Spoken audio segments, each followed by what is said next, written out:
చిన్నపిల్లల దగ్గర నుంచి పెద్దవాళ్ళ వరకు కూడా గుండెకి చాలా బలం అండి. కిడ్నీ దగ్గర నుంచి రక్తం అయితే మాత్రం బాటిల్స్తో తాగినట్టుగా మనకు పడుతుంది. ఎముకలు చాలా దృఢంగా ఉంటాయి, చాలా బలంగా ఉంటారు. ఎప్పటి వరకు అంటే మనకి 100 సంవత్సరాలు వచ్చినప్పటికీ కూడా నడుస్తూనే ఉంటారు. పూర్వకాలం పెద్దలు, అమ్మమ్మలు, నానమ్మలు తినింది ఇదే.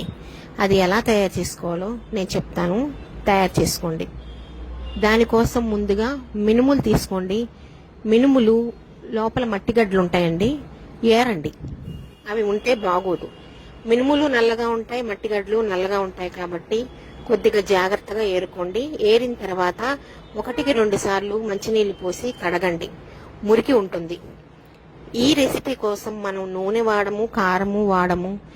అసలు మనం చాలా తక్కువ టైంలో ఎక్కువ ప్రోటీన్స్ ఉన్న ఆహారం ఏమైనా మనం తీసుకుంటున్నాము అంటే అది ఇది ఒక్కటే అండి.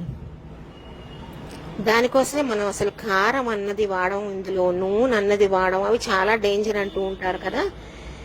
ఉప్పు వాడము. మీరు ట్రై చేసి చూడండి. బాగా నీళ్లు పోసి కడిగిన తర్వాత తుండులో ఆరబెట్టుకోండి.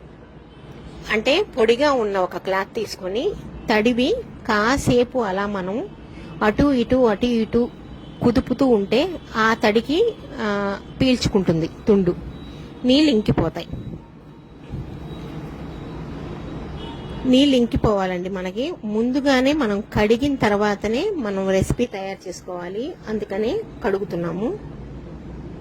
ఒక్కసారి తిన్నారంటే మీరు వదిలిపెట్టరు, అస్సలు వదలరు, అంత బాగుంటుంది. రుచి చాలా అంటే చాలా బాగుంటుందండి. మీకు ఏ రెస్టారెంట్లో కూడా దొరకదు, మన ఇంట్లో మాత్రమే దొరుకుతుంది. మన చేతులతో మాత్రమే తయారు చేసుకోవాలి. ఆ తర్వాత స్టవ్ వెలిగించి కళాయి పెట్టుకొని దోరగా మంచి వాసన వస్తుందండి. వేపుతూ ఉంటే మినుములు బాగా వేపుకోవాలి, మంచి రంగు వస్తుంది. దోరగా వేపండి, అస్సలు మార్చద్దు. ఆ తర్వాత అలాగే వేడి ఒక కుక్కర్లో వేసేసేయండి. కుక్కర్లో వేసి ఒక 2 చెంబుల వరకు నీళ్లు పోయండి. ఎందుకంటే మనం ఇది ఉడకపెట్టుకోవాలి. మొత్తం మీరు ఒక 5-6 విజిల్స్ వరకు రానివ్వండి. 5-6 విజిల్స్ వచ్చిన తర్వాత చల్లారనివ్వండి. ఆ తర్వాత మూత తీసి చూస్తే ఒక్క చుక్క నీళ్ళు అనేది కూడా మనకి ఉండకూడదు, మాడకూడదు, నీళ్లు కూడా ఉండకూడదు. ఈ విధంగా మనకు తయారవ్వాలి. కానీ గింజ పట్టుకుంటే మెత్తగా ఉడికిపోతుందండి. నేను చూపిస్తున్నాను కదా మీకు వీడియోలో, చాలా మెత్తగా ఉడికిపోద్ది. నేను తీసుకున్న మినుములు 300 గ్రాములు. 300 గ్రాముల మినుములకి 150 గ్రాముల బెల్లం వేసుకోవాలి. బెల్లం ఎంత ఆరోగ్యమో అందరికీ తెలుసు. నడుముకి చాలా బలం అండి బెల్లం. ఆడపిల్లలు పెద్ద మనిషి అయినప్పుడు కూడా నడుముకి బలంగా ఉండడం కోసం బెల్లం తినిపిస్తాం. నువ్వులు, బెల్లం అట్లా చాలా బలం. 300 గ్రాముల మినుములకి 150 గ్రాములు బెల్లం వేస్తే తీపి అన్నది కరెక్ట్గా ఉంటుంది, రుచి అన్నది డబల్ అవుతుంది, చాలా బాగుంటుంది. బెల్లం వేసిన తర్వాత కలపండి. ఎందుకంటే మనకి బెల్లం వేసిన తర్వాత నీరు వస్తుంది. కొద్దిగా వేసామా వేయలేదా అన్నట్టుగా సాల్ట్ వేయండి రుచి కోసం, అంతే. నీరు లేకుండా ఉన్నప్పుడే మీరు బెల్లం వేసుకుంటే ఆ బెల్లంతో వచ్చిన నీళ్లతో మనం తినాలన్నమాట.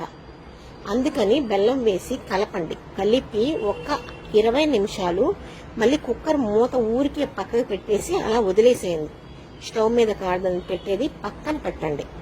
ఒక్క 20 నిమిషాలు అలా పెడితే బెల్లం నానుద్ది అనమాట. మినుముల్లో నాని మనకి నీరు అన్నది ఊరుద్ది. అది ఊరడం వలన మనకి రుచి బాగుంటుంది. చిన్న ముక్కలు, బెల్లం ముక్కలు ఉండిపోతే గరిటతో మనం మెదిపేస్తే మెత్తగా మెదిగిపోతాయి అన్నమాట. ఇది రోజు 1 కప్పు తిన్నా చాలండి. మీరు ఏం తినకపోయినా పర్వాలేదు. ఇప్పుడు ఉన్న కెమికల్స్ తినడం కన్నా ఇది చాలా బెటర్. రోజుకు 1 కప్పు మీరు మీ పిల్లలు తిన్నారంటే చాలా ఆరోగ్యంగా ఉంటారు. హాస్పిటల్కి ఎటువంటి సమయంలోనూ వెళ్ళనవసరం లేదు. కాల్షియం, ప్రోటీన్స్ లోపం ఏమీ ఉండదండి. విటమిన్స్ లోపం అస్సలు ఉండదు. రక్తం కూడా బాగా పడుతుంది. ఎముకలు చాలా దృఢంగా ఉంటాయి. కీలవాతం, కాలవాతం అన్నది ఫ్యూచర్లో కూడా రాదు. రోజుకు 1 కప్పే.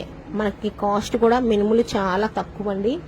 తెచ్చుకొని ఈ విధంగా రోజుకు ఒక కప్పు తిన్నా మీరు మీ పిల్లలు హాయిగా ఉండొచ్చు, ఎలాంటి ఇబ్బంది పడకుండా.